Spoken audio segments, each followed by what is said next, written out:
When we feel the emotion, we are the emotion. We are the origin of the emotion as well as the emotion itself. But being the origin of the emotion does not mean that we always are able to create the satisfaction, the positivity, the negativity that we experience. Instead, our bodies react to what is occurring, and then we become that emotion.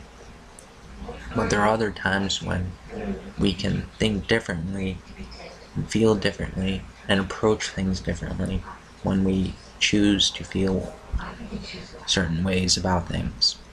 A positive person is one that feels positive. A negative person is one that feels negative. Allowing yourself to see and feel the positive in your experience will make you a positive person. A person with a positive mind, a positive state of being. The question is what should be felt with positive feeling and what should be felt with negative feeling, even what shouldn't be felt at all. It's hard for emotional beings to be neutral beings. When I try to be neutral, I often end up feeling negative. My disposition shows it. Maybe it is that human beings that are happy, that think of the positive, are the way human beings are naturally supposed to be. Positive being the way we feel towards life as to best live it. As I've declared in several vlogs of the previous two, negative should be connected with harm and positive with care. When you care for yourself, it's logical to be positive about doing so. When you don't care about yourself, it follows that you will feel negative about yourself and most likely the world. Most want the world to make them happy. They don't just want themselves to make them happy. They have expectations of the world. Most come into contact with the world to feel good about it, to feel positive about it. Most of what we have because we feel positive about having it. What a person has should satisfy their needs normally. And so it is that what we have that satisfies us, when we have what satisfies us, we also have positivity. Why would anyone not want to be satisfied with life? Most would say that they want to be satisfied with life. I think that satisfaction comes from satisfying your needs and your wants. I allow my positive emotion to come from satisfaction of needs and wants, from love, from all nature, from my pillow to my computer. I'm happy with those things. However, there are things that I don't want. These I think of as negative. A negative feeling tells you, tells everybody what they don't want. We can become satisfied with what we have even though it may not be exactly what we want. Learning to do this without defeating yourself is essential to living more positive. I think the neutral may be how things are without wanting or needing them.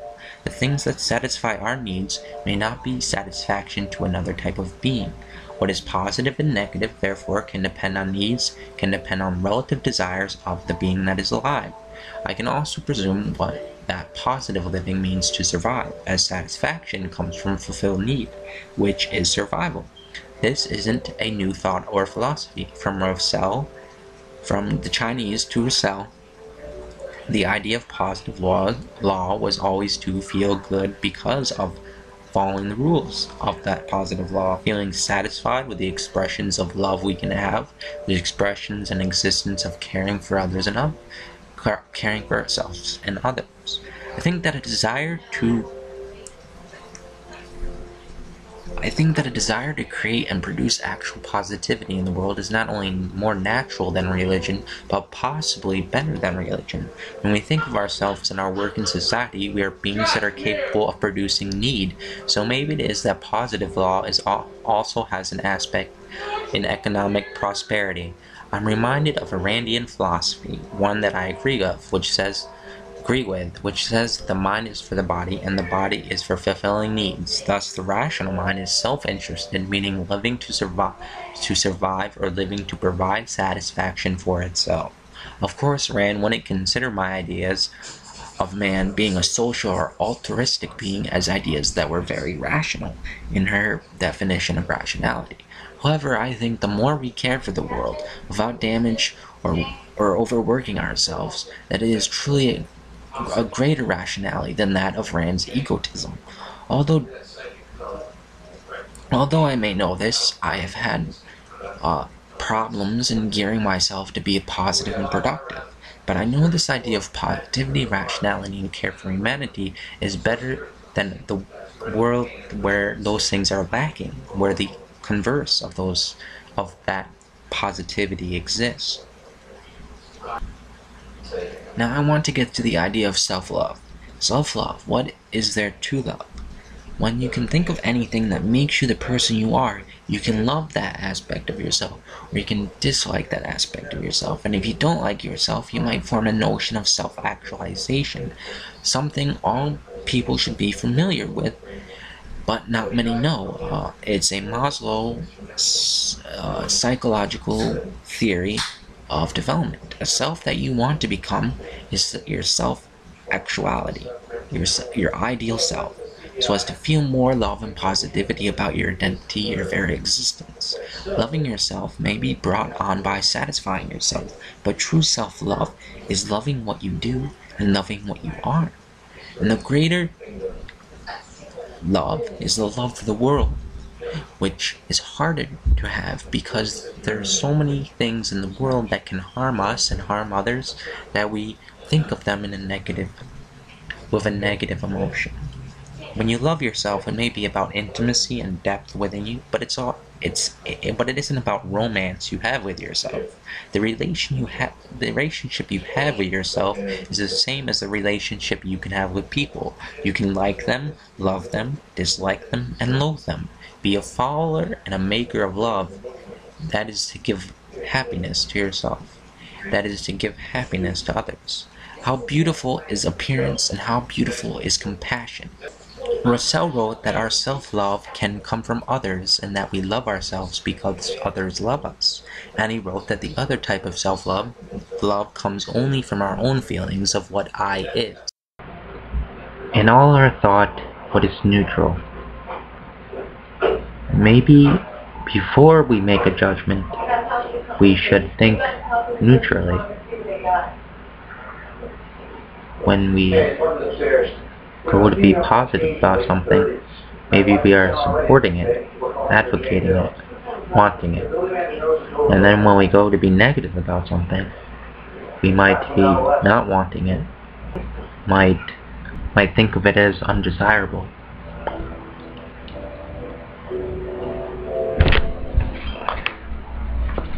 Our emotions should tell us what we want and what we don't want. So it is that negativity and positivity should tell us what we do and don't want. So before the judgment, one should rationally consider how it is benefiting someone, how it is making others happy, how it is hurting someone, how it is causing suffering, how the judgment itself affects the world. If I say I see a tree, it is not a positive or negative judgment. If I say I like these trees here, I'm not only enjoying and finding happiness in my existence, but I'm also saying that I think these trees should exist. Because my very want is creative. My desire is a creative expression. Whereas you can think that negative and so could be considered as destructive. Obviously, our emotions, our minds influence the world, and knowing how they do and why they should be influencing the world in a particular way is important in actualizing something that is most wanted by the individual, in actualizing a world that fits to a person's ideals of it. And that's what the mind is doing. It's a continuous process of thinking of what it's doing and thinking of what it could be doing. It tries to improve by creating more positivity in the world, by trying to care for itself. If you're going to start doing things that cause more negativity, such as smoking, watching long hours of television, you're going to see that there's going to be a decrease in your health, that your body needs a different routine to live by that produces a healthy lifestyle. And to truly be happy is to want to improve yourself so that you're able to find positivity in areas of your life and kind of rid yourself of the negativity. Buddhism talks about dukkha, which is suffering, and it says, and it tells the followers of Buddhism that suffering is the end, and the end of suffering is the end goal of the 8 Noble Truths and following the right way.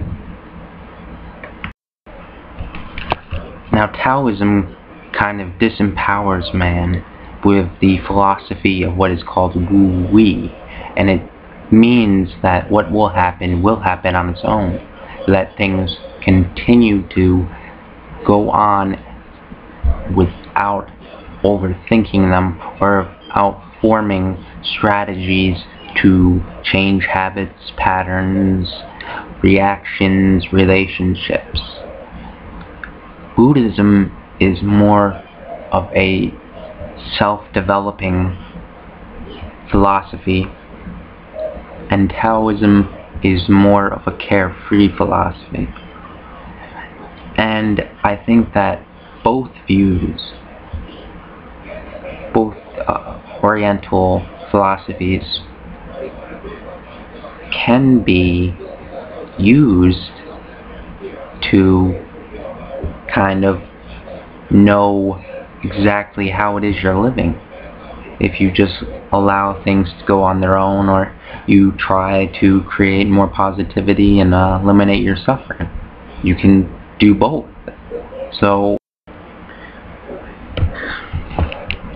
when our impulses rise, our self-control is in the fact that we can resist them or allow them to express themselves. If you acknowledge that both Taoism and Buddhism can be applied philosophies, then you may struggle with an internal conflict of should you stay the way you are or should you change. It's a conflict between the actual, the idea, the ideal, and the satisfaction that is being felt relative to it.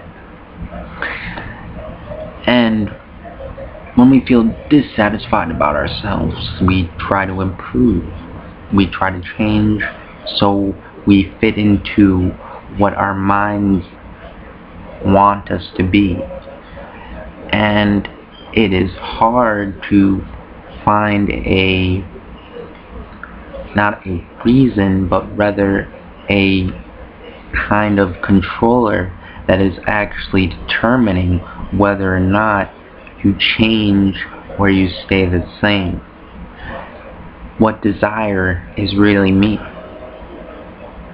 What self am I really? When you allow positive reason to affect you, that is, consequences that are satisfying, you will try to generate a self that is more satisfying to yourself. You can live by that principle, or you cannot live by it. And that is a choice that is given to us. And that choice is determined by our own emotional association with change or not to change.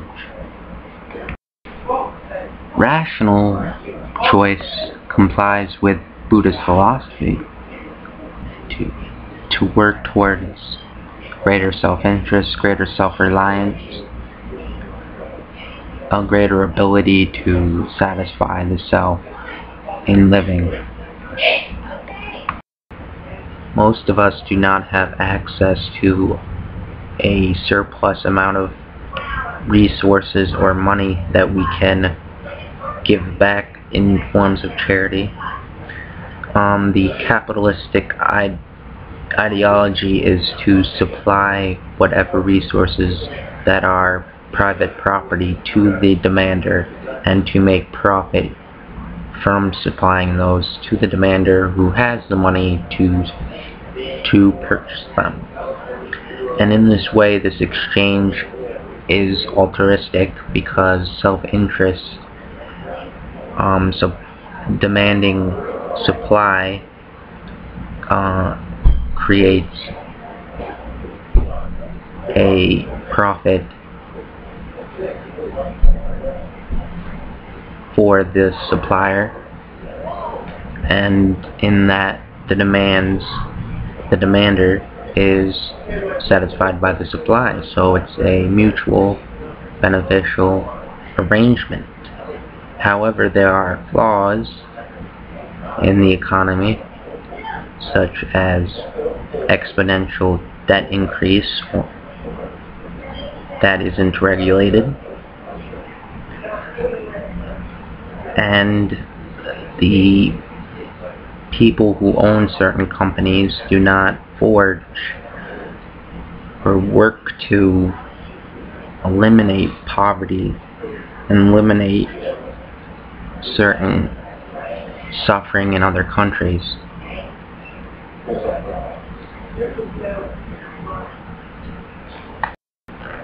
We know we have needs that are biological, and these should be the basis of our morality, not a scriptural text that has, not a scriptural text or not a philosophy that thinks it can surmise what it means to be good or bad. In my world, I try to separate things into how much this choice, this decision or opportunity is going to affect me negatively or positively in the ideas of care and hurt. If we refresh our thinking by thinking of how our decisions care or hurt us instead of if they're right or wrong, then we'll have a reality that's more clear, decisive, a realistic kind of morality. Just like trees, we require certain nourishment from our environment. And we are the environment when we are parents, and we are the community. And we nourish ourselves like we nourish the trees. People can stomp on other people. People can take from other people. And there's this kind of justice in the world that comes from positive law, which makes it so that man's aggressive nature, in that he tries to uproot the other trees, or he tries to damage other trees or stomp on them, or even stop them from growing in the direction they want to. That is what government does. It tries to prevent negative results, but it doesn't do this with all results, with all phenomena, because there are certain things which the government doesn't step in and try to prohibit, which can negatively affect people. And that gives us a kind of freedom where we may end up being hurt by our environment, when we may be changed by our environment in such a way as that we enter a state of being that we are dissatisfied with. Because, in a sense, we are the governors of ourselves. being our environment and the thing that is growing into it. Biological function, relation to other people, our economic status, these all define what we are. And being a Christian, being Islamic, being someone who follows Shinto, these things are constructs wherein our identity is molded into these behaviors that are formulated, that have been formulated over time. And if we rid ourselves of those, we find behind that we are the naked ape that Terence McKenna wrote about. We are a man, we are a being inside a world that can either care or hurt us. We are related to the world, and we feel our own lives by how we treat ourselves, how we treat others, and how others treat us. Who knows about your biology the most? Those are the doctors. Those are the people that work in nutrition, the people that work in fitness. And these people become masters of the world of care and treating disease and unhealthy habits. But we must realize that we all can have the responsibility of affecting the world in a positive way, of affecting ourselves by caring, by affecting others, by how we care for the world. How man fulfills his needs is his responsibility, not any deities. How we satisfy our needs in capitalism is determined by how much we earn. In reality, we have certain needs, and every man is alike in that they are the same biological species, requiring the same materials for a state of well-being to be achieved. Man can only achieve that state of well-being based on his access and procurement of resources that suit fulfillment of his needs. Not only do resources provide man with a state of well-being, how man relates to the people and himself can bring about a kind of judgment and awareness of what people are doing and how things can be changed. In all of us is the yin-yang, the potential to do harm and care.